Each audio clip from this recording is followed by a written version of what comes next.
Okay, so here is a list of my top 10 expressions. I've included the ones in this tutorial that I think are the simplest and the most useful.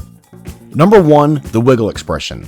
Now this one is very simple, but there may be some uses you're not aware of. The way this works is simply Option-Alt-Click on position, for example. And by the way, this can be applied to any transform property and even to effects.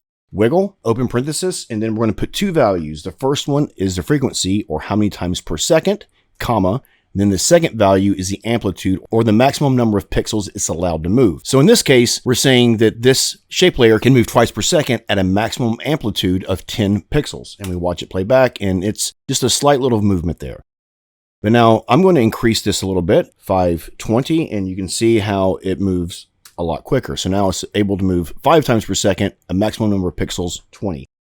Go up to Effect, Expression Controls, and we're going to add in a slider control. And we're going to call this Frequency. We'll duplicate that and call this one Amplitude. Now you can select this first value, this 5, and make sure only the 5 is being selected. This is your expression pick whip. Go up to Frequency. Select this second value, 20. Use your expression pick whip, go up to Amplitude. If we play it back, we see there's no movement because it's using these values from our expression controls. The thing that's cool about this is we can set this back to 520 and have the same effect, but you're also able now to keyframe this. And if you want to keyframe it, you only have to animate one of the values. For example, amplitude. From my experience, I think amplitude is the best one to keyframe. Just put a keyframe there, hit U to bring up our keyframe, make this value 0, go forward a bit, and then increase this to 20. And we'll see that before the keyframe, there's absolutely no movement, and then it slowly starts to ramp up to our 20 maximum number of pixels. You can also make these Bezier, you can go to your graph editor, you can add any kind of animation you'd like. So that's kind of a cool trick if you want to add in some slider controls to get more control over your wiggle expression. Get rid of these, EE to bring up our expression, and just take that off. Another thing that's really cool is if you make this 3D, you right click on position and you separate the dimensions. Now you're able to put a wiggle expression on each one of the axes. So you get just that much more control. So if you have been using wiggle, consider these other ways of using it and see what you can come up with. Number 2, the time expression. Option-Alt-Click rotation. If you just type time by itself and watch it play back, you can see that it's going to move 1 degree per second. So the way the time expression works is you can multiply how many times you want it to move. If we go time times 25, this will now move 25 degrees per second. And this can be applied to a number of different properties. Rotation is what it's most commonly used with, but you can also add it to things like fractal noise. If we Option-Alt-Click on evolution, for example, you can type time times 250. And we can see that adding the time expression to effects can give us some really cool results. So try the time expression on rotation for sure, but also apply it to other effects, primarily things like evolution or random seed. Those tend to work very well with the time expression. Number 3, times -1. So we have our time times 25 expression on the rotation of this shape. Let's duplicate that, R to bring up our rotation. So now we can pick up our rotation from the top shape down to the second one, hit EE to bring up our expression, type times -1, and we'll see that this is going to now rotate in the opposite direction. Times -1 is a good way to get properties to move in opposing directions. We had this ellipse path.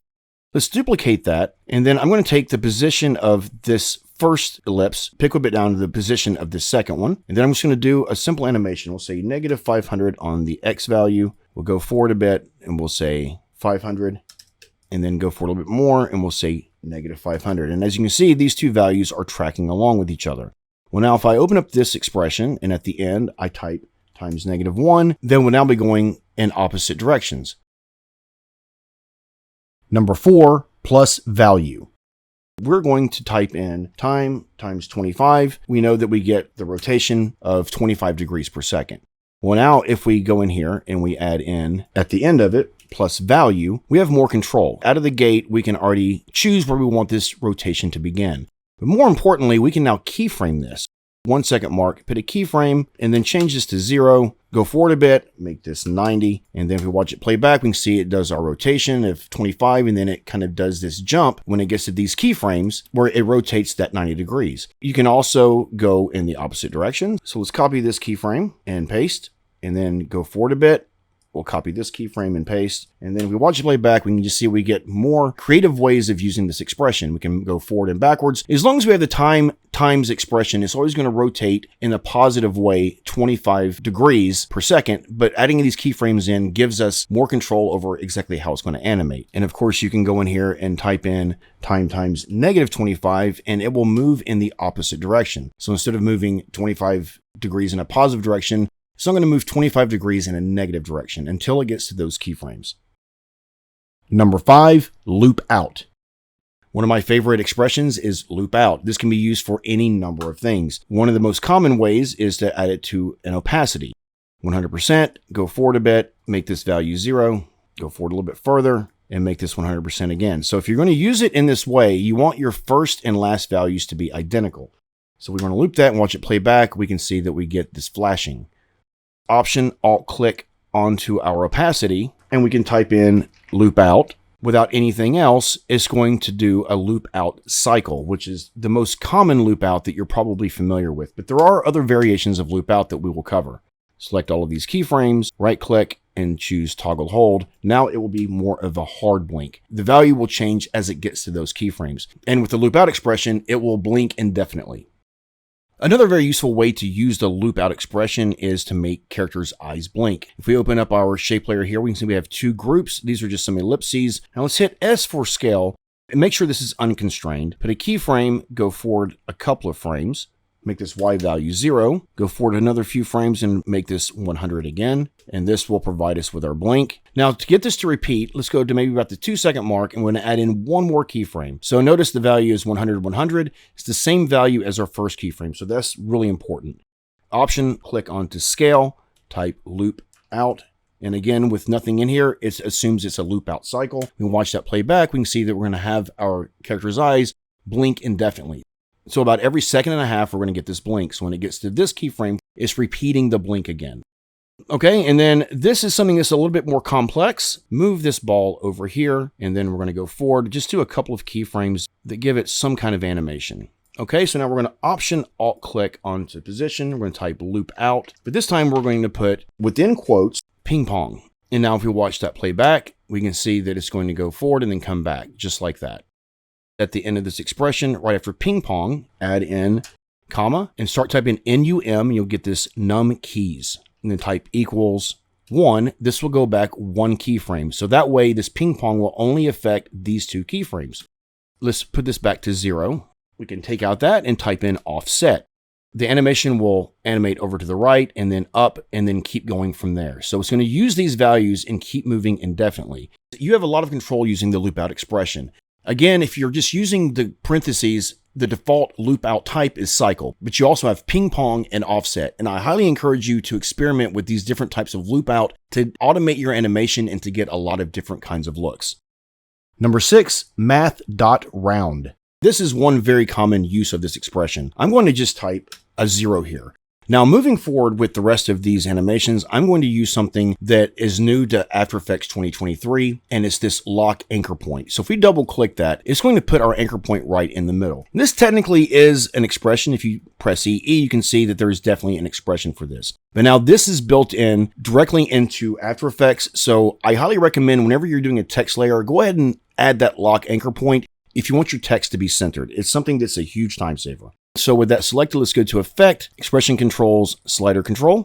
And now we need to open up our text source. So it's going to be this right here. And let's just pick whip this up to our slider control. Put a keyframe for the value 0, U for our keyframes.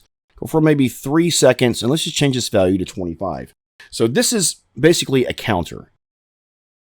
The issue is we have all these decimal points. So the way to get rid of that, EE to bring up our expression on our slider control. So at the very beginning, we just want to type in math with a capital M dot round and make sure round is lowercase. So it has to be typed exactly like this.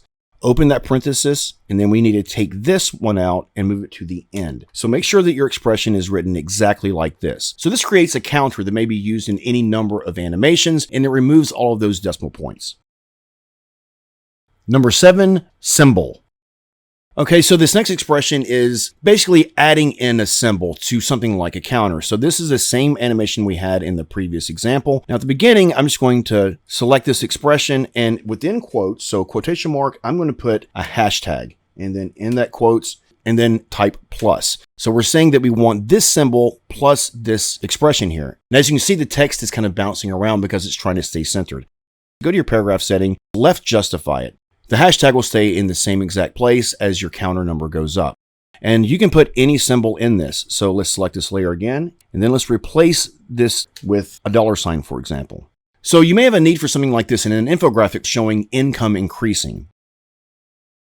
Number 8, plus index.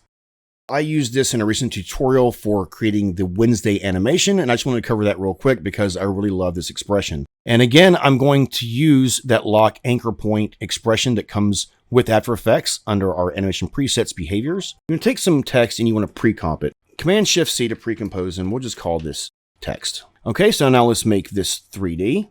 P for position, let's right-click on position, and we want to separate the dimensions. Duplicate this text layer, and again, bring up P for position. We're going to create 3D extrusion using this plus index expression. So we'll take our Z position, pick whip up to the Z position of layer 1. At the end of the expression, I'm going to type in plus index. Whenever you see index in an expression, it's referring to the layer number that the expression is on. The index of this layer is 1, the index of this layer is 2. And as you can see, the Z position has increased by 2 pixels because it's using the position of layer 1, which is 0, and we're adding index, which is 2, because that's the layer number where this expression is located. So 0 plus 2 is 2. One of the things I like to do whenever I'm doing extruded text is I like to also add in times 2. So now this goes back to 4 pixels. We also want to kind of adjust our color of our extruded text. So let's go to Effect, Generate, Fill, and we can just leave this red for now, just so we can see the effect. So now if we duplicate layer 2, we can see that our Z position is now moved up to 6. So if I bring up these, we can see it's 0, 4, and 6. The reason why this is 6 is because it's taking the position of layer 1, and it's adding 3, which is the layer that the expression's on, multiplying it by 2. So 3 times 2 is 6. Duplicate this a ton of times, and then we'll start to see the extrusion. Once you get quite a few of these duplicated, you can select a whole group of them, duplicate that, and as you can see, our extrusion is starting to grow. Grab all of these layers, we can duplicate that, and so we're starting to get this 3D extrusion. Now, one of the things you may want to do at this point, go to Layer, New, Adjustment Layer, and then just add in a blur. So we'll go to Blur and Sharpen, Fastbox Blur, and then just add like a 1 pixel blur to this, so that way these kind of blend together a little bit better. But the thing that's cool about this is that since this text is pre-comped, we can go in here to the original pre-comp and we can change this. And now remember, we have this expression on our lock anchor point. So the anchor point will always stay centered. And the thing that I love about that is now watch, if I change my text, but then also make it 2 layers, bring this down a little bit. Since we have this expression on our anchor point, our text will always stay in the center of our composition. So we go back out to our other comp and we can see that this updates automatically. So this is a very useful expression if you're wanting to do something like create 3D text, but you don't have Element 3D or Cinema 4D, or if you're finding that using the Cinema 4D setting in your 3D renderer is taking up a lot of RAM, which is something that is very common. This is another alternative to creating 3D text. Number 9, value XYZ. Again, I'm going to use that lock anchor point expression that comes with After Effects under our animation presets behaviors. I'm going to make this 3D. Press P for position and Option Alt click on position and type this expression value, comma, open bracket, 960, comma, 540, comma, 0. So that's the value of the position where we are right now centered. You can't alter this. So your anchor point won't move and your position won't move. Where this comes in really helpful that I have found is if you're doing something like subtitles within After Effects. Let's move this down, we'll say to maybe 840. This is a tutorial for expressions. And then say if we want to cut it at some point, super cool animations. We can select these 2 layers, P and A for position and anchor point. And we can see that our position is in the same exact place and our anchor point is going to always be centered. This comes in really, really handy whenever you have a need for text to maybe be animating in or to be swapping out, but it needs to be in the same exact location. Number 10, Shape Auto Resize. We're going to create some text here, so I'm going to say Jeff Knight. And again, with that layer selected, I'm going to add in this lock anchor point, and then I'm going to just align this up. So This comes in really handy if you need any kind of text on a shape layer background, like a text holder.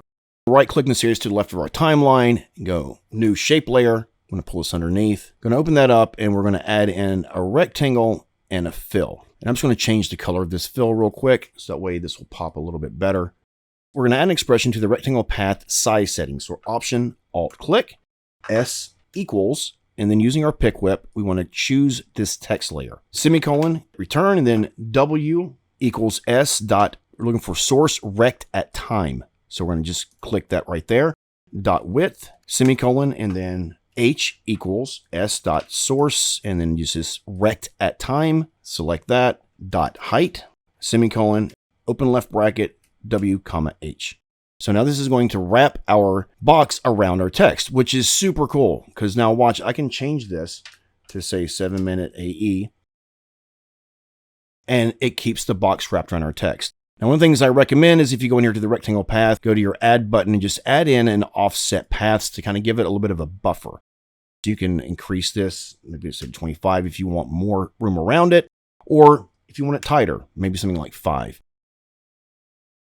And it will also work on multiple layers. So say if I go to the end of this and I want to say tutorials, and I'm going to have to increase my kerning a little bit, but you can see how the box is going to automatically resize. This is something I use quite a bit whenever I'm doing any kind of infographics or lower thirds where names need to be on a text holder. It's very, very useful for that. I'll put this expression in the description. The main thing you're going to have to change is this area right here. So you're going to go S equals, then pick whip whatever layer of text you want. And you can actually save this as an animation preset. You want to select contents because this includes your expression right here and your offset paths. There's this little button right here on the effects and presets panel, create new animation preset. If you click that, it will open up your user presets folder, which is in documents, Adobe, version you're using, user presets. I'm going to go here to 7-minute AE, and I'm going to call this auto resize box. Let that save. We can get rid of the shape layer altogether. So now if we go over to our effects and presets and we can type in auto, and we can see we have our auto resize box right here. Just double click that and it will bring in a whole new shape layer. And the reason why it's connecting to this text is because I already had this layer selected. So if you're coming in with no text, it won't work quite the same. For example, let's do this. I'll say Jeff Knight. Now, if I double click the resize box, we can see that we have an error. So I'm going to pull this underneath, EE for our expression. And it's because it saved the name of the layer that we originally created, which was called 7-minute AE tutorials. So all you have to do is just select everything after the equal sign and then click onto your new layer. It should pop right in. Since we saved it as a preset with offset paths, that will come in with it. And there you have it. Those are my top 10 favorite expressions based on simplicity and usefulness. I use a lot of these on a daily basis. Most of these can be saved as animation presets and brought back in with the click of a button. I hope these expressions helped you out to make your workflow a lot more streamlined and to make your life a lot easier.